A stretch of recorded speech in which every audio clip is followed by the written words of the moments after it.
ഹേ friends, പുതിയൊരു വീഡിയോയിലേക്ക് സ്വാഗതം. ഇന്ന് നമുക്ക് കുറച്ച് ഗോൾഡൻ ബെറീസ് കിട്ടിയിട്ടുണ്ട്. നമ്മളെ നാട്ടിൽ ഇതിനെ ഞൊട്ടങ്ങ എന്ന് പറയും. എൻ്റെയൊക്കെ കുട്ടിക്കാലത്ത് തൊടിയിന്ന് പറിക്കുന്ന ഞൊട്ടങ്ങക്ക് ഇത്രയും വലിപ്പം ഉണ്ടാവില്ല. പക്ഷെ ഇവിടെ റുവാണ്ടയിലെ മാർക്കറ്റിലായാലും വീടുകളിലായാലും ഒക്കെ ഇതുണ്ടാവും. ഇത് കണ്ടോ, നല്ല മധുരമാണ് ഇതിനെ. ആ ഗോൾഡൻ കളറുള്ളതിനൊക്കെ നല്ല ഒരു എക്സ്ട്രാ ഒരു ടാങ്കി സ്വീറ്റ് ആയിട്ടുള്ളൊരു ടേസ്റ്റാണ്. ഇത് വെറുതെ ഇരുന്ന് കഴിച്ചുകൊണ്ടിരിക്കാൻ എനിക്ക് ഭയങ്കര ഇഷ്ടമാണ്. മാർക്കറ്റിൽ ഇതിന് 200 റുവാണ്ടൻ ഫ്രാങ്ക് മുതൽ മുകളിലേക്കാണ് കേട്ടോ വില. ഇത് കട്ട് ചെയ്ത് നോക്കുമ്പോൾ ഇതിൻ്റെ ഉൾവശം ഇങ്ങനെ ഉണ്ടാവും.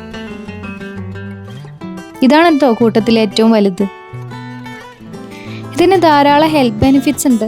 അതെന്തൊക്കെയാണെന്ന് ഞാൻ ഇവിടെ കൊടുത്തേക്കാം. ഇതാ നമുക്ക് കുറേ കിട്ടിയിട്ടുണ്ട്. ഇതിൽ പച്ചയും പഴുത്തതും ഒക്കെ ഉണ്ട്. പക്ഷേ ആ ഗ്രീൻ കളറിലുള്ളതും ടേസ്റ്റ് ചെയ്യുമ്പോൾ മധുരമുണ്ട്. ഇതിന് പുളി കുറവാണ്. കഴിച്ചു നോക്കുമ്പോൾ നമുക്ക് മധുരമാണ് കൂടുതൽ ഫീൽ ചെയ്യുക. So thank you for watching. നിങ്ങളുടെയൊക്കെ സ്ഥലത്ത് ഇതിനെന്താ പറയാന്ന് ജസ്റ്റ് കമൻറ്റ് ചെയ്യണേ. ഇതിന് വേറെ എന്തെങ്കിലും പേരുണ്ടോ എന്ന് അറിയാലോ.